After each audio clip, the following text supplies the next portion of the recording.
Bienvenidos al podcast de You Trading, el portal con el mejor contenido para traders. Buenos días y bienvenidos a una nueva edición de La Esquina del Trader. Yo soy Oscar Granados. En el episodio de hoy hablaremos sobre Colombia, la cuarta economía más importante de América Latina, que este fin de semana celebrará su primera vuelta de las elecciones presidenciales. El año pasado, el Producto Interior Bruto colombiano creció por encima del 10%, lo cual fue calificado de sorprendente por el Fondo Monetario Internacional. Para este 2022, las expectativas también son positivas. Sin embargo, el país convive con un enorme descontento social, en donde el trabajo informal llega al 60% y la tasa de desempleo se ubica en un 12%. Todo ello se conjuga con una inflación que no da tregua. En 2021, el llamado año de la recuperación, la pobreza alcanzó el 39,3% de los 51 millones de colombianos. El próximo presidente, que sustituirá a Iván Duque, tiene un gran reto por delante sin lugar a dudas. En la carrera hacia la presidencia, tres son los personajes que destacan: el candidato de la derecha, Federico Gutiérrez, Fico, como es llamado; el candidato de la izquierda, Gustavo Petro, y gran favorito en esta primera vuelta; y Rodolfo Hernández, un empresario que recientemente saltó a la palestra. Para hablar de los retos a los que hará frente el próximo presidente de Colombia, hoy nos acompaña Daniel Velandia. Hola, Daniel. Hola, Oscar, un placer. Mil gracias por la invitación. Daniel es director de investigaciones económicas de Credit Corp Capital. Daniel, para ponernos en contexto, ¿cuál es el panorama actual de la economía colombiana tras el impacto de la pandemia? Bueno, la economía colombiana tuvo una contracción relevante en el año 2020, cercana al 7%, muy alineada con el promedio de la región, pero el país ha sido uno de los que mejor comportamiento ha tenido a partir del 2021. De hecho, la economía registró uno de los crecimientos más altos de Latinoamérica, creciendo 10.7 el año pasado. Y para el 2022 las expectativas son bastante favorables, con crecimientos cercanos al 6% estimados.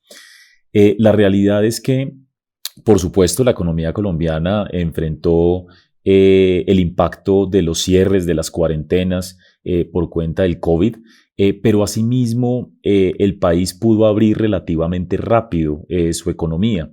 Una de las potenciales explicaciones que nosotros vemos para que haya podido suceder esto es que recordemos que Colombia tiene muchas ciudades intermedias y grandes. Contrario a otros países de la región, la capital representa mucho menos del 40% de la economía. En el caso colombiano, Bogotá es solamente el 27% del PIB del país, y eso implica que el COVID se manejó de manera diferenciada entre regiones dependiendo del comportamiento de la pandemia. Muchas regiones pudieron ir abriendo de manera relativamente rápida porque el impacto del COVID fue relativamente diferenciado a sí mismo. Entonces, el manejo de la pandemia fue realmente extraordinario. Incluso eso se ha mencionado por diversas entidades a nivel internacional, y nos ha permitido recuperarnos más rápido. Pero adicionalmente, estamos hablando de algunos factores adicionales, como el incremento sustancial e inesperado, diría yo, de los precios del petróleo, que se está irrigando a lo largo del territorio nacional. Y algo muy importante que quisiera destacar es que las remesas han sido un factor determinante en la recuperación económica. Colombia logró casi 3 puntos del PIB de remesas el año pasado, algo histórico. Lo normal es cerca de 2 puntos del PIB, así que Colombia se ha vuelto uno de los países, después de México, con mayor recepción de remesas de familiares de residentes colombianos en el exterior, y eso también ha ayudado muchísimo. Entonces, todo lo que tiene que ver con consumo, todo lo relacionado con el petróleo, y esto también derivándose en un mayor gasto público, ha permitido que Colombia se posicione en un buen lugar dentro de la recuperación de la región. Sobre el comercio internacional, Daniel, las exportaciones están mayormente concentradas en commodities no renovables, petróleo particularmente, lo cual incrementa la exposición de la economía a los choques externos. ¿Hay margen para la diversificación? Pues realmente es una discusión muy compleja. En Colombia llevamos muchas décadas hablando de la necesidad de diversificación de la canasta exportadora, y se han identificado muchos bienes y servicios también que son potencialmente exportables y que podrían generar grandes ingresos para el país. El asunto realmente es que hay que resolver problemas de fondo en la economía colombiana. Me refiero, por ejemplo, a problemas de transporte, a problemas logísticos. Colombia es un país complejo en términos geográficos y desde hace algunos años se han tomado muy buenas decisiones, en mi opinión. Se están haciendo carreteras relevantes en el país, pero en este momento se están terminando. Esto debería permitir hacia adelante una reducción importante de los costos de producción, costos de transporte para los productores, pero la realidad es que Colombia es un país muy diverso. Muchos centros de producción están alejados de los puertos y resulta increíble, pero es más costoso transportar la mercancía desde el centro del país hasta un puerto que desde el puerto colombiano a China. Eso es un dato muy famoso que siempre discutimos en Colombia. Así que hay muchas cosas por hacer. Los productos están, particularmente en la agricultura y la agroindustria, pero realmente lo que se requiere son mejoras en el tema logístico de transporte, mayor productividad, probablemente mayores eficiencias y economías de escala entre sectores productivos.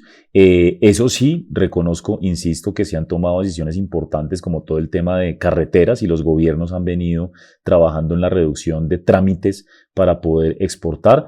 Pero se necesita, digamos, una política más fuerte de Estado y diría que de las mismas compañías para aprovechar los TLCs, que de hecho Colombia ha venido firmando en los últimos años y están listos para ser ejecutados. Daniel, la guerra en Ucrania ha sido un revulsivo para los ingresos provenientes del petróleo. Sin ninguna duda, Colombia de lejos es el país que más se ha beneficiado desde el punto de vista de los ingresos de ese conflicto geopolítico.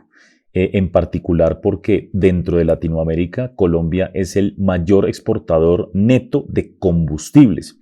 No es solamente el precio del petróleo, que ha venido incrementándose, como bien mencionabas, las exportaciones de petróleo representan más del 30% del total, pero adicionalmente Colombia es uno de los principales productores de carbón. El carbón, de alguna manera muy olvidado, cada vez menos usado en el mundo, ha venido a revivir con el conflicto, por cuenta del hecho de que en Europa o China, por ejemplo, han tenido que prender nuevamente plantas termoeléctricas que pues son a base de carbón y el precio del carbón ha venido subiendo de manera significativa, de hecho mucho más que el petróleo.